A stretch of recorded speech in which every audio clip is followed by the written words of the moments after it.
அவளோட ஹைட்டுக்கு மாப்பிள்ளை எங்கேயாவது இருந்தால் எனக்கு சொல்லி அனுப்புங்க ஃபர்ஸ்ட்.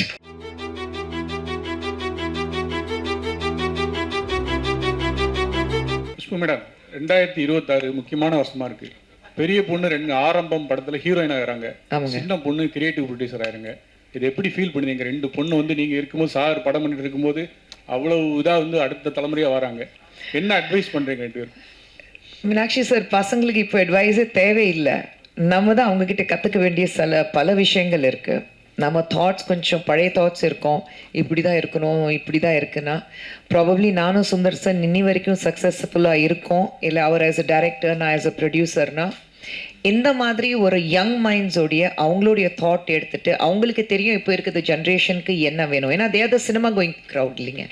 ஸோ அவங்கக்கிட்ட தெரிஞ்சுக்கிட்டு கற்றுக்க வேண்டியது விஷயங்கள் நிறையா இருக்குது. ஸோ நான் தான் சொன்னேன் நான் பேசும்போது, ஒரு தாயும் தந்தையுங்கிறது முறையில் எங்களுக்கு பெருமை ரொம்ப இருக்குது. பெரிய பாப்பா வந்து மலையாள படத்தில் அறிமுகமானா, இப்போது தமிழில் 2 படம் சைன் பண்ணியிருக்கா, டெய்லி கதை கேட்டுட்ருக்கா.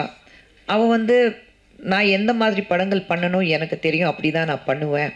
அதே மாதிரி இவ்வளோ வந்து தெளிவாக இருக்கா. நீங்கள் இது மட்டும் தான் பார்க்குறீங்க, ஆனால் உங்களுக்கே தெரியும் மீசை முறுக்கும் ப்ரொடியூஸ் பண்ணிவிட்டு முடிச்சிட்டா. அண்ட் இன்னும் கதை டெய்லி இவ உட்காந்துட்டு கதை நரேஷன் எல்லாம் கேட்டுட்ருக்கா. ஸோ பசங்க ரொம்ப இண்டிபெண்ட்டாக இருக்காங்க. ஸோ சரியான பாதையில் இருக்காங்க. அது பார்க்கும்போது நானும் சுந்தர் சார் ரொம்ப சந்தோஷமாக இருக்கோம். எங்களுக்கு ஒரு பெருமை, எங்கள் மகள்கள் வந்து 2 பேரும் அவங்கவுங்க தேர்ந்தெடுத்த துறையில் சக்ஸஸ்ஃபுல் ஆகணுங்கிறதுக்காக உழைக்கிறாங்க. அப்பா அம்மா பேர் இருக்குது, அதனால தான் எங்களுக்கு வந்து ஈஸியாக இருக்குங்கிறது கிடையாது. அந்த பேர் காப்பாற்றுறதுக்காக தனிப்பட்ட முறையிலே நாங்கள் எவ்வளோ உழைக்கணும் அந்த அளவுக்கு உழைக்கிறதுக்கு தயாராக இருக்காங்க. ஸோ அதை பார்க்கும்போது எனக்கு ரொம்ப பெருமையாக இருக்குது. மேடம், நாங்கள் சுந்தர் சி சார்ட்டே சொல்லியிருக்கோம், நீங்கள் கஷ்டப்பட்டு படம் எடுத்தாலும் பெரிய பட்ஜெட் எடுத்தாலும் குஷ்பு மேடம் வந்து கெஸ்ட் ரோலில் நடிச்சனால தான் அரண்மனைலாம் 100 கோடிக்கு மேலே வந்திருக்குன்னு. இந்த படத்தில் அவங்க பொண்ணு கிரியேட்டிவ் ப்ரொடியூசராக இருக்காங்க, இதில் நடிச்சிருக்காங்களா? அவங்களுக்கு வாய்ப்பு கொடுத்துருக்காங்களா? அஸ்வின் எனக்கு டான்ஸ் கொடுக்கல. அஸ்வின் நீங்கள் இல்லை, அப்படி இல்லை. ஐ திங்க் படம் நல்லா ஓடுதுன்னா அதுக்கு காரணம் வந்து அவங்கவுங்க கஷ்டப்பட்டு ஒர்க் பண்ணுற விஷயங்கள். நான் இருக்கிறதுனால படங்கள் ஓடணுங்கிறது கிடையாது. இது அனி அண்ட் அஸ்வினோட படம். சந்தோஷ், ரேஷ்மா, சாம் அண்ட் வினோதோடைய படம், அவங்க படம். சுந்தர்சி எடுக்கிற படம், அது சுந்தர்சி அவர் தான், அவருடைய படம். ஏன்னா நான் பேர் வந்து அங்கே டைட்டிலில் வரோம். இந்த மணி சார் உட்காந்துட்டு இருக்காரு, பஞ்சா செக் புக் எடுத்துகிட்டு வருவார், சைன் பண்ணணுங்க. அந்த வேலை தான் ஏந்து. பட் மீதி எல்லாமே வந்து பசங்க பார்த்துக்கிறாங்க, சார் பார்த்துக்கிறாங்க. ஸோ ஐ திங்க் அந்த வகையில் சக்ஸஸ்ஃபுல்லாக இருக்கிறதுக்கு காரணம் வந்து எது பண்ணாலும் நல்ல மனசோட பண்ணணும், அவ்வளோதான். அப்படி நல்ல மனசோட பண்ணால் எல்லாமே நல்லதாக அமையும். மேடம், நீ ஜெயச்சந்திரன் பேசுகிறேன். இப்போது நீங்கள் நிறைய படங்கள் பண்ணிட்டீங்க, அரசியலில் வந்துட்டீங்க, அது வேறு விஷயம். பட் நீங்கள் டைரக்டரோட ஒய்ஃபாக இருக்கீங்க, நீங்கள் இன்னும் படம் நடிக்கலாம், டைரக்ட் பண்ணலாம், அந்த மாதிரி ஐடியா இருக்கா? படங்கள் குறைச்சிட்டிங்க, டைரக்ட் பண்ணுற ஐடியாவும் இருக்கா இல்லையான்னு தெரியல. படங்கள் ப்ரொடியூஸ் பண்ணுறது இப்போ பொண்ணுக்கிட்ட விட்டுட்டீங்க. இப்போ அடுத்த கட்டமாக நீங்கள் என்ன பண்ணலான்னு சொல்லிட்டு முடிவு பண்ணிருக்கீங்க? சார் 2 பெண் குழந்தைங்க இருக்குது சார், அவங்கள பார்த்துக்கணும். என்ன பண்ணாலும் என்ன வளர்ந்தாலும் 25 வயசுல 23 வயசுல காலையில் உலகத்தில் எங்கே இருந்தாலும் ஃபர்ஸ்ட் கால் வரும். சந்தானம் வந்து தியா வேலேசன் குமாரில் ஒரு டயலாக் இருக்கு, மே. இது 2 பேரும் காலையில் எந்திரிச்சுன்னு மே, இதுதான் கால் வரும் எனக்கு. ஸோ அந்த மாறவே மாறாது. உலகத்தில் நான் எங்கே இருந்தாலும், சுந்தர் சார் எங்கே இருந்தாலும் நான் தான் காலையில் வேக்கப் கால் கொடுக்கணும். காலையில் 5:30க்கு எழுப்பிடு, காலையில் 5 மணிக்கு எழுப்பிடு, அப்படி தான். ஸோ அந்த ரெஸ்பான்சிபிலிட்டிஸ் வந்து மாறவே மாறாது. சினிமாவில் நடிக்க மாட்டேன்னு நான் சொல்லலை. தெலுங்குல ரொம்ப நல்ல படங்கள் வந்து 3 படங்கள் சூப்பராக பண்ணுறேன் நான். பிரசாந்த் வர்மா படம், பிரசாந்த் நீல் படம், இன்னொன்று வந்து சந்தீப் கிஷன் படம். ஸோ பண்ணுறேன். தமிழில் எனக்கு அந்த மாதிரி குடும்பத்தை விட்டுட்டு செட்டுக்கு போய் நடிக்கணுங்கிறதுக்காக ஒரு நல்ல வாய்ப்பு எனக்கு வரல. எப்போ ஒரு நல்ல அழகான ரோல் வருதோ, ஒரு நல்ல ப்ராஜெக்ட் அமையுதோ, அப்போ நடிப்பேன். டைரக்டர் சார், இந்த கதை உங்கள் கதை கற்பனை கதையா அல்ல இன்ஸ்பிரேஷனா? சார் இது வந்து ஒரு சின்ன கதை சொல்லிக்கிறேன் சார், குட்டி கதை சொல்லிக்கிறேன், கான்ஃபிடண்ட்டாக இருங்க. என் ஃப்ரெண்டோட நான் எனக்கு சைல்ட்ஹுட் ஃப்ரெண்ட் ஒருத்தர் விஜய் ராம்நாதன் ஒருத்தர் இருக்கான். அவன்கிட்ட நான் நிறையா பேசிப்போம், சென்சராகவும் பேசிப்போம், அன்சென்சர்டாகவும் பேசிப்போம். ஸோ அப்படி பேசும்போது அவனுக்கு நான் கடன் கொடுக்க வேண்டியதாக இருந்தது. அதை நான் கொடுக்கல. நான் சொன்னேன், நான் அடுத்த மாதம் தரேன்டா அப்படின்னு. அவன் என்கிட்ட என்ன சொன்னான்னா, என்னடா அடுத்த மாதம் கொடுத்தா என்ன பொண்ணை அவன் மாறிட போகிற, ஃபோனை வை அப்படின்ட்டு வச்சிட்டான். எனக்கு அது ஒன்றும் தெரியல. சரி ஓகே, என்னடா சரி நல்ல நண்பனாக இருக்கானே, காசு அப்புறம் கொடுத்துக்கலாம் அப்படின்னு சொல்லிட்டு நான் பாட்டு ரெடி ஆகிட்டு கிளம்பிட்டு என்ன நானே கண்ணாடியில் பார்க்கும்போது ஒரு இன்ட்ரிகிங்கான ஒரு தாட் வச்சு, இப்போ நான் பொண்ணா மாறினா என்ன ஆகும் அப்படின்னு ஒரு யோசனை. அதுலேருந்து வந்த தாட் தான் சார். Very very simple. அதுலேருந்து வந்து இதை இப்போ மாறினா என்னென்ன சேலஞ்சஸ் வரப்போகுது, என்ன ஆக போகுது அப்படிங்கிற ஒரு தாட்லேருந்து உருவானது தான் சார். ரொம்ப அனன்யிதா மேடம், வணக்கம், வாழ்த்துக்கள். ஃபர்ஸ்ட் டைம் நீங்கள் வந்து ஒரு ப்ரொடியூசராக வந்து இப்போ உருவெடுத்திருக்கீங்க. இப்போ நீங்கள் அடுத்த கட்டத்துக்கு வந்து நீங்கள் உங்கள் அப்பா அம்மா மாதிரி எந்த அளவுக்கு நீங்கள் இதை உங்கள் ப்ரொடக்ஷனை கொண்டு போக போகிறீங்க, என்னென்ன மாதிரி ஐடியா வச்சுருக்கீங்க, யங் டைரக்டர்ஸுக்கு நீங்கள் வாய்ப்பு கொடுப்பீங்களா, கதையெல்லாம் கேட்டுட்ருக்கீங்களா? சார், அவனி மூவிஸில் அப்பா அம்மா 2 பேரும் ஒரு ட்ரேட்மார்க்னு சொல்ல மாட்டேன், பட் யங் டைரக்டர்ஸ்க்கு தான் வாய்ப்பு கொடுத்து வாழ்க்கை கொடுக்குற மாதிரி பண்ணியிருக்காங்க. நான் இப்போது நியூ கமர்ஸ்க்கு சான்ஸ் தரேன்னா அவங்களோட நரேஷன் கேட்குறேன்னா, ஏன்னா அப்பா அம்மா அப்படி தான் சொல்லி கொடுத்துருக்காங்க எனக்கு, டு கிவ் எவ்ரி ஒன். எனக்குன்னு ஒரு மேடை அமைஞ்சிருச்சு, எனக்குன்னு ஒரு வாழ்க்கை அமைஞ்சிருச்சு எனக்கு. இப்போது to help others get that life, அது ரெஸ்பான்சிபிலிட்டியாக நான் பார்க்குறேன். எனக்கு ஐடியாஸ்னால் எனக்கு there's one ப்ராப்ளம். எனக்கு ஆன் டிமாண்ட் என்னால் க்ரியேட்டிவாக இருக்க முடியாது. நான் எழுதுவேன், கதை எழுதுவேன், ஆனால் யாராக வந்து சரி அடுத்த மாதம் எழுதித்தா அப்படின்னா எனக்கு வராது. But I like to be creatively involved in the process of film making. Because நான் வளர்ந்தது நான் பிறந்ததுலேருந்தே சினிமா மட்டும்தான் பார்த்துருக்கேன். எனக்கு வேறு ஒன்றுமே தெரியாது என் லைஃப்பில். நான் படித்ததும் அதுதான்.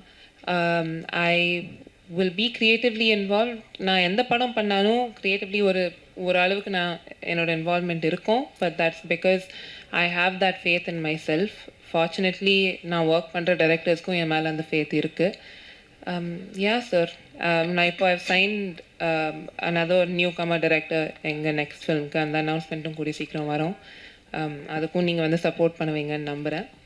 யா குஷ்மம், ஒரு நேற்று வந்து நீங்கள் வந்து முதல்வரை சந்திச்சிருக்கீங்க. இல்லை அரசியல் இல்லை, கேள்வி இது சம்மந்தம் தான். இன்றைக்கே வந்து 5 ஷோ அப்படின்னு ஆக்கியிருக்காங்க. உங்கள் படமும் ரிலீஸ் ஆகுது. கட்சியெல்லாம் மறந்து நீங்கள் போய் சந்திச்சோன்னா பிவின்னு உங்களை வந்து ரொம்ப பாசமாக கூப்பிட்டாரு எப்போதும் போல் அப்படின்னு கேள்விப்பட்டோம். அதை பற்றி என்ன சொல்லுங்கள்? அதுதான், வேற ஒன்றும் இல்லை. அக்கா தம்பி பாசம் என்றைக்குமே மாறாது. வேறு வேறு கட்சி இருந்தாலும் வீட்டுக்குள்ளே அக்கா தம்பி அந்த பாசம் என்றைக்குமே இருக்கும். அவர் 5 ஷோவாக மாற்றிருக்காரு. சினிமா புரிஞ்சிக்கிட்டு சினிமாவில் இருக்கிறவங்க, நம்ம ப்ரொடியூசர்ஸ் எப்படி கஷ்டப்படுறாங்களோ, எக்ஸிபிட்டர்ஸ், டிஸ்ட்ரிபியூட்டர்ஸ், அது எல்லாமே தெரிஞ்சுக்கிட்டு. ஏன்னா சினிமாவில் இருக்கிறதுனால இந்த துறையில் எவ்வளோ கஷ்டம் வெளியிலேருந்து பார்க்கும்போது தான் உங்களுக்கு கிளாமர் வேர்ல்டாக தெரியுது. இப்போது வெளியிலேருந்து பார்க்கும்போது உட்காருவாங்க, பேசுவாங்க, படம் நல்லா இருக்குன்னா பாதியிலே வந்து நல்லா இல்லைடா அப்படி சொல்லிடுவாங்க. எல்லாரும் ஆளாளுக்கு வந்து ஒரு கிரிட்டிக்ஸ் மாறிட்டு ஒரு படம் எடுத்து பார்த்தா தான் தெரியும் அந்த ஒரு படம் எடுக்கிறது எவ்வளோ கஷ்டம். சொல்லிக்கிறது ஈஸி. அது எல்லாமே புரிஞ்சுக்கிட்டவர் தான் முதல்வர் இன்னைக்கு இருக்கிறாரு. 5 ஷோவாக மாற்றிருக்காரு. நிச்சயமாக இந்த மாதிரி ஒரு நாங்கள் வந்து வரவேற்கிறோம் ஒரு தாட். ஏன்னா ப்ரொடியூசர் சம்பாதிக்கிறோம். மெயினாக வந்து சினிமா பொறுத்த வரைக்கும் ப்ரொடியூசர்ஸ் நல்லா இருந்தால் தான் படங்கள் எடுக்க முடியும். காசு போட்டு எடுக்கிறவங்க ப்ரொடியூசர்ஸ் தான், வேறு யாருமே கிடையாது. ஸோ ப்ரொடியூசர்ஸ் இருந்தால் தான், அதுவும் ப்ரொடியூசர் சம்பாதிக்க முடிஞ்சாதான், அவங்களுக்கு லாபம் வந்தால் தான் அடுத்த படத்தை எடுப்பார். அதுதான். அப்படியே மேடம், அம்மா சொன்னாங்க ஹீரோ வந்து ரொம்ப ரொம்ப ரொம்ப காலத்துக்கு முன்னாடி ஃப்ரெண்டு உங்களுக்குன்ட்டு. ஏன் வந்து அந்த ஹீரோ வச்சு படம் பண்ணணும்னு நினச்சிங்க? யாராவது ப்ரெஷர் பண்ணாங்களா, இல்லை நீங்களே வந்து இப்போ அடுத்த படத்துக்குலாம் வந்து அவர் தான் ஹீரோவா? சார், இதுக்கு ஆக்சுவலி 2 வகையில் நான் பதில் கொடுக்கலாம். ஒன்று, நானும் சந்தோஷம் மீட் பண்ணதுலேருந்து அம்மா சொன்ன மாதிரி ஃபர்ஸ்ட் எனக்கு அவரை சுத்தமாக பிடிக்காது. நாங்கள் மீட் பண்ணி ஃப்ரெண்ட்ஸ் ஆனதுலேருந்து இத்தனை வருஷமாக நாங்கள் 2 பேரும் பேசிகிட்டு இருக்கிற ஒரே ஒரு ஷேர்ட் கனவு, நடந்துருவேன், நான் படம் ப்ரொடியூஸ் பண்ணவே இவர் நடிப்பார். அது ஆக்சுவலி இது ப்ரொடக்ஷன் இல்லை, பட் கைண்ட் ஆஃப் ஒரு ஹாஃப் சர்க்கிள் மூமெண்ட் மாதிரி வந்துச்சு. ஏன்னா பொன்னியின் செல்வன் 2ல் நான் போஸ்ட் ப்ரொடக்ஷனில் ஒர்க் பண்ணேன். அதில் இவர் கரிகாலனா நடித்தார். அப்போவே ஆஃபீஸில் ஒரு ரூல் இருக்கும், ரீல் 1 அணி பார்க்கவே கூடாது, ஏன்னா வேலையாக நடக்காது, உட்காந்து அழுதுட்டு இருப்பாங்க. பட் எனக்கு சந்தோஷம் தெரிஞ்சதுலேருந்து இந்த ஃப்ரெண்ட்ஷிப் ஃபார்ம் ஆனதுலேருந்து இது எங்கள் 2 பேருக்கும் கனவாக இருந்திருக்கு. நான் டபுள் ஆக்குபென்சி ஸ்கிரிப்ட் ஃபர்ஸ்ட் என்கிட்ட வரும்போது நான் ப்ரொடக்ஷனில் அந்த பாயிண்டில் இறங்கணுங்கிற ஐடியாவே இல்லை. I knew at one point I wanted to do it, ஆனால் அந்த பாயிண்டில் பண்ணோன்னு இல்லை. அப்பா அம்மா எப்பவும் போல் கதை கேட்டுகிட்டே தான் இருந்தாங்க. Because Avani is a production house, கதை வந்துகிட்டே தான் இருக்கும். சந்தோஷ் இந்த கதை எங்ககிட்ட எடுத்துகிட்டு வந்தார். சந்தோஷ் தான் என்கிட்ட சொன்னார், இந்த மாதிரி ஒரு கதை இருக்குது, நீ கேட்குறியான்னு கேட்டார் என்கிட்ட. அகைன் எப்போவுமே யூஸ் பண்ணுற வார்த்தை தான் நானும் சொன்ன, அம்மாவும் சொன்னாங்க, அமையறது தாங்க. நாங்கள் I think I keep saying, நானும் சந்தோஷம் நாங்கள் 2 பேரும் இதை மேனிஃபெஸ்ட் பண்ணிட்டோம். அவரோட ஃபர்ஸ்ட் படம், என்னோட ஃபர்ஸ்ட் படம். சந்தோஷ் எனக்கு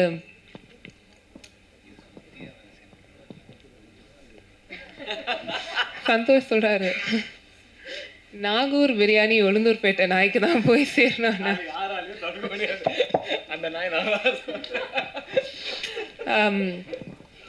but yeah, Santosh is my twin brother. ஒரு ட்வின் ஃப்ளேம் மாதிரி சொல்லுவாங்க. அம்மா சொன்ன மாதிரி ஏதோ போன ஜென்மத்தில் நாங்கள் 2 பேரும் சிப்ளிங்ஸாக இருந்திருக்கோம், ட்வின்ஸாக இருந்திருக்கோம். அதே தான் இந்த ஜென்மத்தில் இதுவும் ஆயிருக்கு. And the universe wanted us to make this film together, make our first film together. ஆனால் தொல்லை நல்லா, ஏன்னா இவர்கிட்ட சில வாட்டி தொல்லை உங்களுக்கு கிடையாது, வீட்டில் இருக்கிறவங்க எனக்கு. இல்லை பட் சில வாட்டி அவர்கிட்ட ஹீரோவாக பேசுகிறதா ஃப்ரெண்டாக பேசுகிறதான்னு எனக்கே தெரில. இல்லை அவருக்குமே சரி ப்ரொடியூசர்கிட்ட பேசுகிறதா ஃப்ரெண்டை பேர், ஏன்னா அவருக்கு ப்ரொடக்ஷன் மேலேயே சில கம்ப்ளைண்ட்ஸ் இருக்கும். அவருக்கு எதுவும் கொஞ்சம் ரொம்ப இரிட்டேட்டடாக ஏதோ இருக்குன்னா, அவர் இரிட்டேட்டடாக இருக்கும்போது அவர் பேசுகிறதா அவர் ஃப்ரெண்ட் அணிக்கிட்ட, ஆனால் அவருக்கு இரிட்டேஷன் இருக்கிறது அனந்திதா சுந்தர்கிட்ட. ஸோ அவருக்கு எங்கே போய் சொல்லணும்னு தெரியாது usually. But sir, to answer your question, இது யாரும் என்னை ப்ரெஷர் பண்ணல. சாரி சார், அது அனௌன்ஸ்மெண்ட் வந்தால் தெரியும். அப்படி இருந்தால் சொல்லுங்க சார். இல்லை இப்போவே வந்து 2 படத்துக்கு கான்ட்ராக்ட் போட்டுட்டேன் அவர்கிட்ட. அனிதா மேடம், அப்பாவும் ஏகப்பட்ட ஹிட் படம் கொடுத்துருக்காங்க, அம்மாவும் நிறைய ஹிட் படம் கொடுத்துருக்காங்க. நீங்கள் ஃபியூச்சரில் ஒரு டைரக்ட் பண்ணால் ஸ்கிரிப்ட்னா எந்த படத்தை ரீமேக் பண்ணுவீங்க? அதில் வந்து பர்டிகுலராக உங்கள் அப்பாவோட ஹீரோயின் கேரக்டரு இல்லைன்னா அம்மா கேரக்டரில் உங்கள் சிஸ்டரை வச்சு டைரக்ட் பண்ணணும்னா என்ன படம் பண்ணுவீங்க?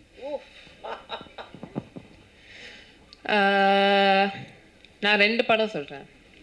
ஒன்று for sentimental reasons Muraimaman, because அப்பாவோட ஃபர்ஸ்ட் படம், அப்பா அம்மா ஃபர்ஸ்ட் டைம் மீட் பண்ணது அந்த படத்தோட செட்டில் தான்.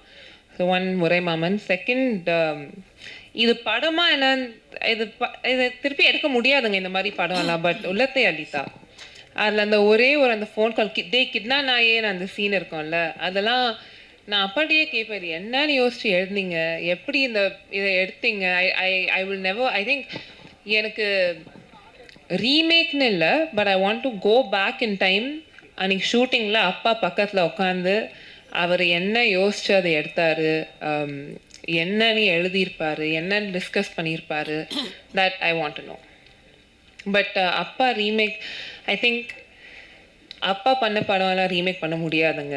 தேர் all once in a lifetime அந்த மாதிரி படம், லைக் கலகலப்பு ஒரு உள்ளத்தை அளித்தா, அதெல்லாம் it can't be remade. And there can never be another Khushbu. அது அவந்திகா சுந்தராகவே இருந்தாருமே, there will never ever be another Khushbu Sundar. So I hope that answers you. உங்களுக்கு ஒரு கேள்வி. அப்பா அம்மா வந்து லவ் மேரேஜ் பண்ணாங்க, உங்களோட ஃபியூச்சர் பிளான் என்ன? சார், இங்க சிக்னலே கிடைக்க மாட்டேங்குது சார். நல்லா கிடைக்கும். உங்க மைக் வேலை செய்யலையா? என் கார் கிடைக்குது. அவங்க கல்யாணத்துக்கு நாங்க போயிட்டு அந்த போட்டோகிராஃபர் இதை இருக்காரு பாருங்க, நாங்க திருட்டுத்தனமா போட்டோ எடுத்து வந்துட்டு பத்திரிகையில போட்டோம். எனக்கு கல்யாணம் நடக்கும்போது அப்படி இருந்தால் நிச்சயமா உங்களை கூப்பிடுறேன் சார். இப்போதைக்கு எனக்கு தெரியல சத்தியமா, காடுவல் தான் பார்த்து ஏதோ பண்ணணும். இல்லை, ஃபர்ஸ்ட் எனக்கு வந்து அவளோட ஹைட்டுக்கு மாப்பிள்ளை எங்காவது இருந்தால் எனக்கு சொல்லி அனுப்புங்க ஃபர்ஸ்ட்.